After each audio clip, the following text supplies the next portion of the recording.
है। तो आज मैंने प्रेजेंटेशन एक तैयार किया टेंस से रिलेटेड। तो देखिए वीडियो को एंड तक, और अगर आप चैनल पर पहली बार आए हैं तो प्लीज़ चैनल को सब्सक्राइब कर दीजिए, सो दैट कि मैं और भी ऐसे वीडियोस आपके सामने लेकर आती रहूँ। ऑलराइट, तो चलिए स्टार्ट करते हैं। इंग्लिश लैंग्वेज सीखने के लिए सबसे ज़्यादा इम्पोर्टेंट पार्ट होता है कि आपको बेसिक चीज़ें समझ में आनी चाहिए। ठीक है, सबसे इम्पोर्टेंट तो ये बात होती है। ठीक है, और ये बहुत ज़रूरी है कि आप फोकस अपनी मदर टंग में ना करके बेटर होगा कि जिस लैंग्वेज को आप सीखने जा रहे हैं उसी लैंग्वेज में उसको समझने की कोशिश करें। ठीक है, ये मत करो कि यार अगर आप इंग्लिश सीखने जा रहे हो तो वहाँ पे साथ में आप अपनी मदर टंग भी साथ साथ लिखते जा रहे हो, हिंदी भी साथ में लिख रहे हो, पंजाबी भी साथ में लिख रहे हो, जो भी आपकी लैंग्वेज है वो साथ साथ आप लेके चलो। तो लेट मी टेल यू कि ऐसे तो इंग्लिश आने से रही। ठीक है, ऐसे नहीं आएगी friends English. Let me tell you one thing. ठीक है, तो इंग्लिश सीखने के लिए बहुत ज़रूरी है कि आप मदर टंग का यूज़ कीजिए। मैं ये नहीं कहती हूँ कि ना करो, करो, लेकिन उसको बोलने में करो ज़्यादा, लिखने में मत करो। ठीक है, अब मैंने यहाँ पे टेंस लिखा है। टेंस का मतलब क्या है? What is tense? ठीक है, टेंस का मतलब काल है, हमें पता है काल है, लेकिन मैंने यहाँ हिंदी में नहीं लिखा है। ठीक है, जब तक मेरे सामने वो इंग्लिश में लिखा होगा तो मेरा फोकस ध्यान 24 घंटे उसी स्क्रीन पे लगा रहेगा कि हाँ मैंने टेंस इंग्लिश में लिखा है। ठीक है, so what is the definition over here that I have brought? Okay, a form of verb that shows if something happens in the past, present and future. ठीक है, फॉर्म होती है वर्ब की। ठीक है, वर्ब क्या है? वर्ब एक्शन है, जैसे कि जाना, जाना एक एक्शन है। ठीक है, गो, गो, वेंट, गॉन, गोइंग, गोस। ठीक है, ये एक्शन है। तो जब ये यूज हो रहा है वर्ब जिस जिस एक्शन को बताने के लिए हम वर्ब का यूज कर रहे हैं, उसी से हमें पता चलता है कि हम प्रेजेंट की बात कर रहे हैं, पास्ट की बात कर रहे हैं या फ्यूचर की बात कर रहे हैं। ठीक है, तो इज इट क्लियर कि टेंस क्या है?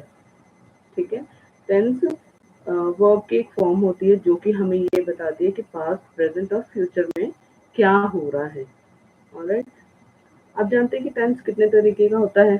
ठीक है, टेंस हमारा होता है 2 तरीके का, सॉरी 3 तरीके का। Alright, there are 3 types of tenses. Okay, present, present tense, past tense and future tense. ठीक है, प्रेजेंट यानी कि जो वर्तमान जो हमारा चल रहा है। ठीक है, उसको हम किस तरीके से बताते हैं अपने लैंग्वेज में, अपने बोलचाल में। फिर आता है आपका पास्ट टेंस। पास्ट टेंस यानी कि भूतकाल जो चला गया, बीत गया। ठीक है, और फिर आता है आपका फ्यूचर टेंस, यानी कि जो हमारा आने वाला कल है। ठीक है, अब ये जो जितने तीनों टेंसेस हैं वो कितने भाग में डिवाइडेड है? वो 4 पार्ट में डिवाइडेड है। ठीक है, वो कौन कौन से हैं? लेट्स सी, वो ये है, सॉरी, वो है आपके each tense is divided in 4 parts. ठीक है, जैसे कि इंडेफिनिट, आप इंडेफिनिट को सिंपल भी कह सकते हैं, यानी कि प्रेजेंट इंडेफिनिट कह सकते हैं, प्रेजेंट सिंपल भी कह सकते हैं, पास्ट इंडेफिनिट कह सकते हैं, पास्ट सिंपल भी कह सकते हैं। Okay, future indefinite, future simple, then continuous, फिर perfect and at last perfect continuous. यानी कि present indefinite, present continuous, present perfect, present perfect continuous. Present में ये हो गया, एंड पास्ट में भी सेम चीज हम डिवाइड करेंगे। ठीक है, तो past indefinite, past continuous, past perfect, past perfect continuous. Future indefinite, future continuous, future perfect और फ्यूचर परफेक्ट कंटिन्यूअस। ठीक है, तो ये हो गया। एंड देन चलिए इसको हम एक चार्ट के थ्रू समझते हैं। अब ये है टेंस। टेंस क्या है? काल है। ठीक है, इसकी पहचान क्या है? इसकी पहचान ये है कि ये 3 तरीके का है। ठीक है, आप यहाँ से देख सकते हैं।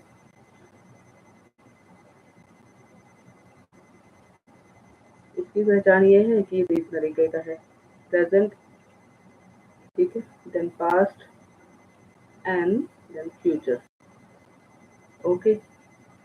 अब ये देखिए,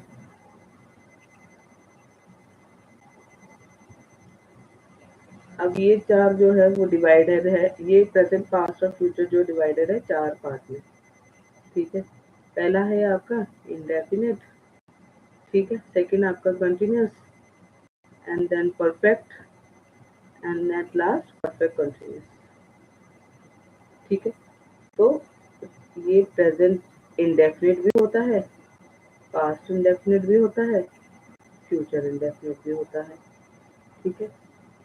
फिर ये है आपका प्रेज़ेंट कंटीन्यूअस भी होता है, पास्ट कंटीन्यूअस भी होता है, और फ्यूचर कंटीन्यूअस भी ये होता है। एंड देन अगेन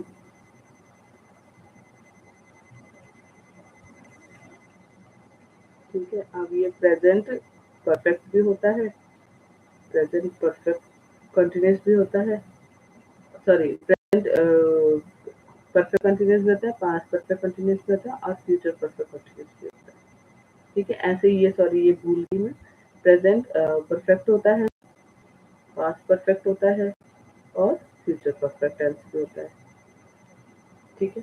तो आप ये समझे, आई होप कि आपको समझ में आ गया हो कि कैसे है ये जुड़े हुए हैं एक दूसरे से, ठीक है। तो टेंस जो है वो 3 तरीके के होते हैं, प्रेजेंट, पास्ट एंड फ्यूचर, ठीक है। और ये इनके पार्ट्स है इंडेफिनिट, कंटीन्यूअस, परफेक्ट और परफेक्ट कंटीन्यूअस, ठीक है। तो ये ऐसे डिवाइड होते हैं। तो प्रेजेंट इंडेफिनिट मैंने बताया आपको, फिर पास्ट इंडेफिनिट आपको बता दिया, फिर फ्यूचर इंडेफिनिट होता है जैसे, एंड देन प्रेजेंट कंटीन्यूअस भी होता है, पास्ट कंटीन्यूअस भी होता है, फ्यूचर कंटीन्यूअस भी होता है, and then last sorry second last present perfect भी होता है, पास्ट परफेक्ट भी होता है, फ्यूचर परफेक्ट भी हो गया, and last present perfect continuous भी हो गया, पास्ट परफेक्ट कंटीन्यूअस भी हो गया, और फ्यूचर परफेक्ट कंटीन्यूअस भी हो गया, ठीक है। तो अब इसमें जो रूल लिखे हैं वो देखिए जरा, प्रेजेंट इंडेफिनिट में ता है, दी है, दे, ये आ गया। बहुत कंफ्यूजन वाली है ये चीजें, जो हिंदी में लिखे होते हैं ना, मुझे तो ये कंफ्यूज करने वाली चीजें लगती है, ठीक है। जितना आप इन चीजों पे ध्यान दोगे ना, मुझे लगता है उतना ही ज्यादा कंफ्यूज हो जाओगे।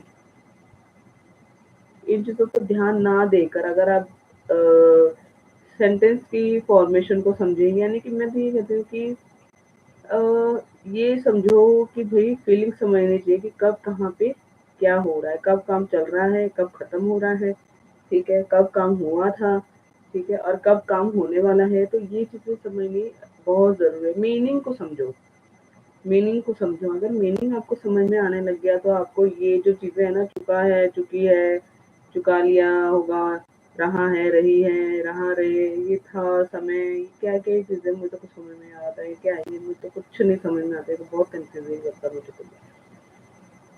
तो मुझे तो ये कन्फ्यूज़िंग लगता है ये हिंदी वाली चीज़ें समझना, ठीक है।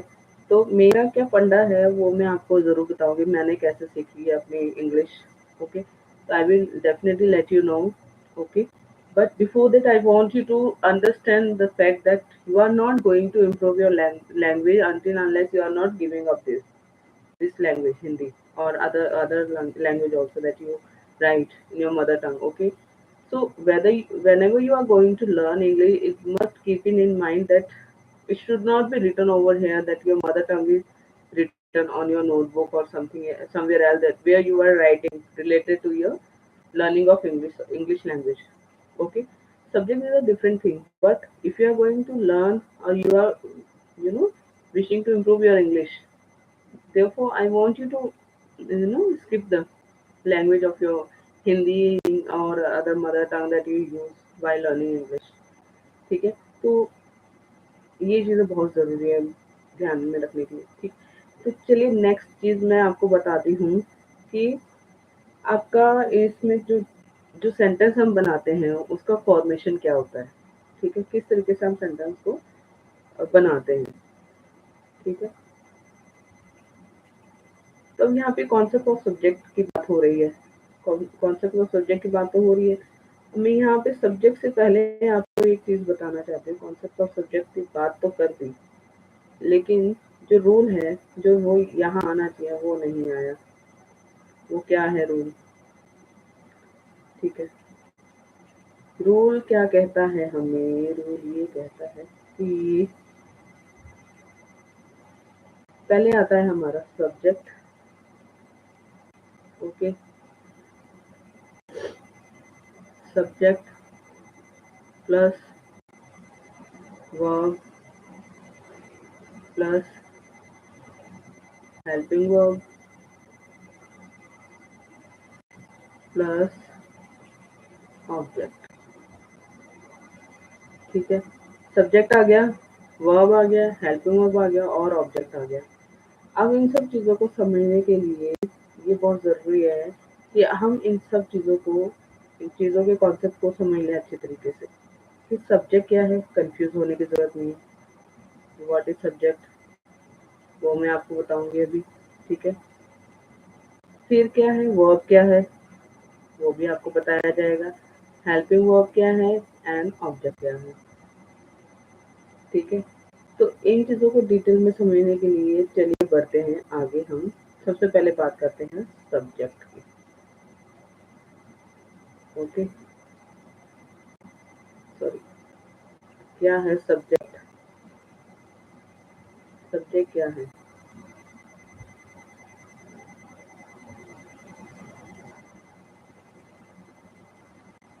तो सब्जेक्ट की बात करते हैं। सब्जेक्ट की बारे में सबसे पहले हम बात करते हैं आई की। आई, ये आई है, आई नहीं है, पहली बात तो मैं बता दूं। ठीक है, यहाँ हम आई की बात कर रहे हैं। ये क्या है? आपकी आई, काम वाली आई, ये वाली आई? बिल्कुल नहीं, ये आई नहीं है। ये क्या है? ये है आपका I. How would you pronounce it? कैसे प्रोनाउंस करेंगे इसको? हम कहेंगे आई। आई नहीं, इसको हम कहेंगे आई। आई, सॉरी, ओके, आई नहीं, इसको कहेंगे हम I. This is the correct pronunciation of this word I. Okay, तो ये आई बिल्कुल नहीं है, ये है आपका आई। आई, पहले तो आप प्रोनाउंस सही करिए। आई, आई। आई होप कि आपको ये समझ में आ गया हो। तो आई क्या है? यहाँ पे सब्जेक्ट है। ठीक है, और ये क्या है? ये वीआईपी है। वीआईपी क्यों है? क्योंकि ये अपने आप को इम्पोर्टेंस बहुत ज़्यादा देता है। ठीक है, जब कोई भी हमें बात करनी हो, कुछ भी करनी हो, तो सबसे पहले हम किसके बारे में बात करते हैं? हम हमेशा अपने बारे में सबसे पहले बात करते हैं। ठीक है, तो हम क्या हुए? हम तो भैया वीआईपी हो गए।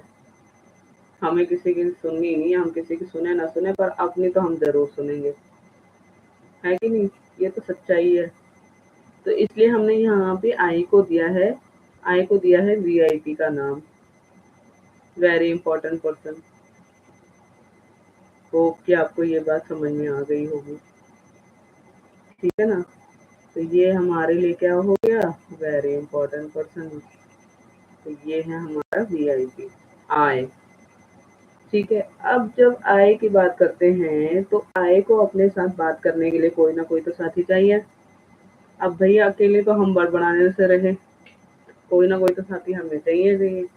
खुद से हम कितनी देर बात कर लेंगे, है कि नहीं? तो यही होता है कि जब हमें अपनी कोई बात रखनी होती है तो हमेशा हमें कोई ना कोई तो चाहिए ही होता है। तो वो कौन? वो कोई और कौन है? सामने वाला। और सामने वाले को हम क्या कहते हैं? यू। ठीक है, सामने वाले को हम कहते हैं यू। तो यू है हमारा सेकंड पर्सन। ठीक है, तो हम जब अपनी बात किसी के सामने करनी होती है हमें, तो सामने वाले को हम हमेशा कहते हैं यू। अब ये जैसे ये लेडी है, स्पीच दे रही है। अब इसकी स्पीच सुनेगा कौन जब कोई सामने होगा ही नहीं? अकेले दीवारों में थोड़ी सिर मारेगी, कोई ना कोई तो चाहिए ही ना बात करने के लिए, सुनने के लिए। ठीक है। अब यहाँ पे वो स्पीच दे रही है, सामने से कोई रिएक्शन भी तो आना चाहिए। कोई ताली बजा रहा है, कोई चीयर अप कर रहा है, कोई क्वेश्चन पुट कर रहा है, तो तभी वो मोटिवेशन आता है ना डिलीवर करने का, स्पीच डिलीवर करने का। तो यस, ये खुद के लिए आए हैं, और जो सामने बैठा है, जो ऑडियंस बैठी है, वो इनके लिए यू है। ठीक है, तो ये होगी बात यू का कॉन्सेप्ट। उसके बाद आते हैं, ये देखिए ये दो फ्रेंड्स हैं, फ्रेंड्स कह लो या बहनें कह लो, आपस में बातचीत कर रही हैं, कपड़े भी तय लगा रही हैं, और आपस में इनका डिस्कशन भी चल रहा है। ठीक है, तो अकेले बंदा क्या होता है, बोर हो जाता है, लेकिन अगर साथ में कोई हो तो टाइम पास अच्छा हो जाता है। तो बातचीत करने के लिए ये खुद के लिए मान लो आए हैं, तो ये इसके लिए यू है, और अगर ये अपने लिए आए हैं तो इसके लिए यू ये है। ठीक है ना, समझे कि नहीं? उम्मीद करते हैं समझ गए होंगे। चलिए नेक्स्ट बात करते हैं थर्ड पर्सन की। अब भैया दो लोग बात कर रहे होते हैं, आई और यू, लेकिन क्या है, आई और यू सिर्फ अकेले थोड़ी बड़बड़ाते रहेंगे। ठीक है, अब इनको क्या चाहिए, इनको मिर्च मसाला चाहिए, कोई ना कोई तो चाहिए ना जिससे ये बात कर सके, सॉरी जिसके बारे में ये बात कर सके, है ना। तो ये दो बहनें हैं, सहेली लगा लो, या चलो अपने मम्मी बेटी माँ बेटी लगा लो, कुछ भी लगा लो। ठीक है, तो ये क्या है, आपस में जब बातचीत कर रहे होते हैं तो क्या ये हर वक्त अपनी ही बात करते हैं? ये कहेगी सिर्फ मेरी बात सुन लो, मेरे बारे में सुन लो, ये कहेगी सिर्फ मेरे बारे में सुन लो, चलो ठीक है तुम अपने बारे में सुना दो, ऐसा तो नहीं हो सकता। तो हमेशा क्या होता है, दो लोग जब आपस में बातचीत कर रहे होते हैं, आई और यू, तो ज्यादातर ये क्या होता है कि तीसरी चीज से रिलेटेड बात कर रहे होते हैं, या तो किसी चीज से रिलेटेड होती है, या तो किसी और से रिलेटेड, तीसरे इंसान से रिलेटेड होती है। वो लड़का भी हो सकता है, लड़की भी हो सकती है, कोई भी हो सकता है ना। तो जब हम थर्ड पर्सन की बात करते हैं तो वो क्या होते हैं, उनको हम कैसे वो करते हैं, कंसिडर करते हैं, किस नाम से? तो वो होते हैं आपके ही और शी। तीसरे पर्सन की जब हम बात करते हैं, सिर्फ सिंगल की, एक की बात कर रहे हैं, दो लोगों की नहीं। अगर मान लो मैं और आप बात कर रहे हैं, हम एक की बात कर रहे हैं, तो वो या तो लड़का है तो ही, और अगर लड़की है तो शी, और अगर किसी चीज के बारे में बात कर रहे हैं, वो भी सिंगल है, तो इट हो गया। ठीक है, और अगर वो एक से ज्यादा है तो वो अलग बात है, वो दे हो गया, देम हो गया, देयर हो गया। ठीक है, वो एक से ज़्यादा की बात अलग होती है, लेकिन यहाँ पे सिंगल की बात अगर कर रहे हैं हम, तो लड़का है तो ही, लड़की है तो शी। ठीक है ना, और अगर चीज़ें हैं कोई तो इट। ठीक है, तो ये हमारे कॉन्सेप्ट ऑफ सब्जेक्ट। तो मुझे उम्मीद है कि आपको सब्जेक्ट का जो कॉन्सेप्ट है वो तो क्लियर हो गया होगा।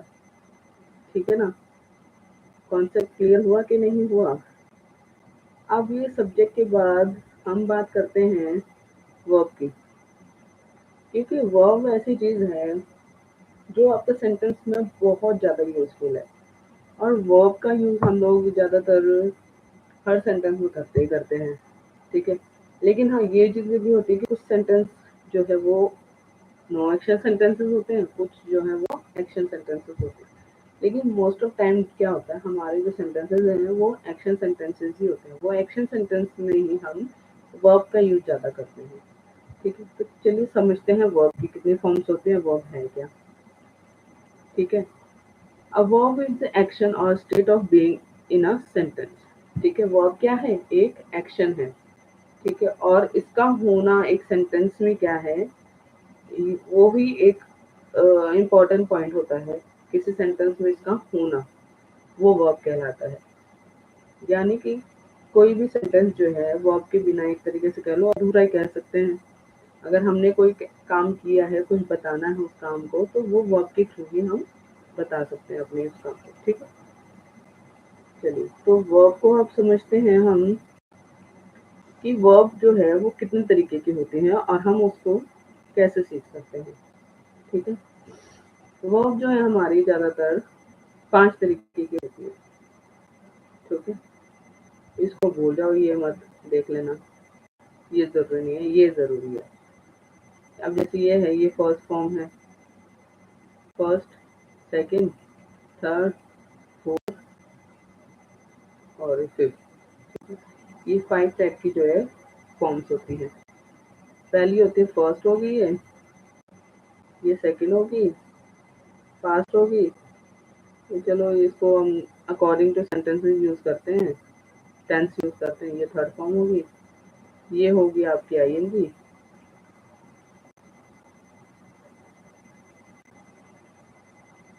फॉर्म होगी, और ये आपकी एस या फिर पीएस होगी। ठीक है, तो ये हो गया आपके टाइप्स ऑफ वर्ड। ऑलराइट, तो जैसे कि हमने यहाँ आप देख सकते हैं by second form, first form by है, सेकंड फॉर्म बॉट है, देन अगेन बॉट, फिर आईएनजी फॉर्म उसकी बाइंग होगी, एंड एसईएस फॉर्म उसकी एस और ईएस होते, एस या ईएस होते। तो यहाँ पे एस लग गया, बाय में बाइज हो गया। ठीक है, तो buy bought bought, buying buys, build built built, building builds. ठीक है, फिर हो गया burn burned burned, burning burns, bend bent bent bending, bends बेंड्स, bring brought brought, bringing brings, come came, come coming comes। ठीक है, तो ये है आपके 5 फॉर्म ऑफ वर्ब्स। ठीक है, आई होप कि आपको ये समझ में आ गया होगा कि वर्ब्स क्या होती है। फिर अब चलते हैं हम हेल्पिंग वर्ब की तरफ। हेल्पिंग वर्ब क्या है? हेल्पिंग वर्ब क्या है? हेल्पिंग वर्ब जैसे आपका ये बता रहा है, ये सब्जेक्ट है, आई यू ही शी इट। ठीक है, अब प्रेजेंट की बात हो तो एम लग जाएगा, आई के साथ, आई के साथ एम है, फिर वॉज लग जाएगा, विल लग जाएगा, हैव लग जाएगा, हैव विल लग जाएगा, यू के साथ आर लग गया या हैव लग गया, वर लग गया, हैव लग गया या हैव विल लग गया। ठीक है, ये हैव 2 बार आ गया, चलो कोई बात नहीं, हो जाती है गलती।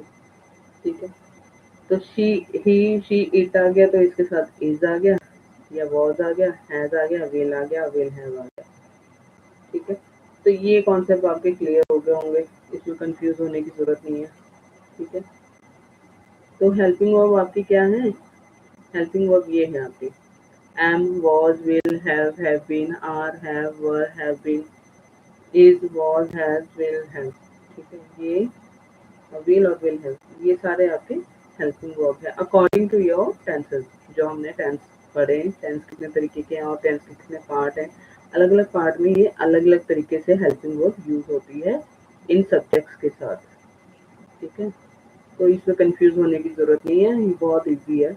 इसके अलावा और भी हेल्पिंग वर्ब होती है, लेकिन वो अलग तरीके की हेल्पिंग वर्ब है जिसके बारे में हम बात करेंगे। ठीक है, तो वो हेल्पिंग वर्ब क्या है वो भी मैं बता देते हैं आपको, लेकिन कंफ्यूज होने की जरूरत नहीं है। इन जो हेल्पिंग वर्ब में अब आपको बताने वाली हूँ, इनके बारे में हम आने वाली वीडियो में पढ़ेंगे। ठीक है, तो वो हेल्पिंग वर्ब क्या क्या है, जैसे कि कैन है, कुड है, मे है, might, should, would, need to, use to, ought to, must, etcetera. ठीक है, ये भी आपके हेल्पिंग वर्ब भी होते हैं, लेकिन इनका आपको अलग तरीके से यूज बताऊंगी कैसे करना। अभी इसमें यूज कुछ नहीं है, टेंस में, टेंस के जो पार्ट पढ़ाए हैं इसमें इसका कोई यूज नहीं है। अभी इसमें तो कुछ करना ही नहीं है, काटा लगा दो अभी। तो इसके आने वाले वीडियो में आपको सारा कुछ बताऊंगी। ठीक है, तो यस, आज के लिए इतना ही है। उम्मीद करती हूँ आपको ये वीडियो पसंद आई होगी। ठीक है, तो आप इसमें क्या करना है, आज आपको सिंपल ये करना है कि आप इस टेंस को थोड़ा सा डिटेल में समझने की कोशिश करिए, पढ़िए, और ज़्यादा से ज़्यादा हो सके तो वर्ब की प्रैक्टिस कीजिए। आज वर्ब ढूंढो इधर उधर से, जहाँ मर्जी से ढूंढो। ठीक है, आपके आसपास देखो कितने एक्शन होते हैं।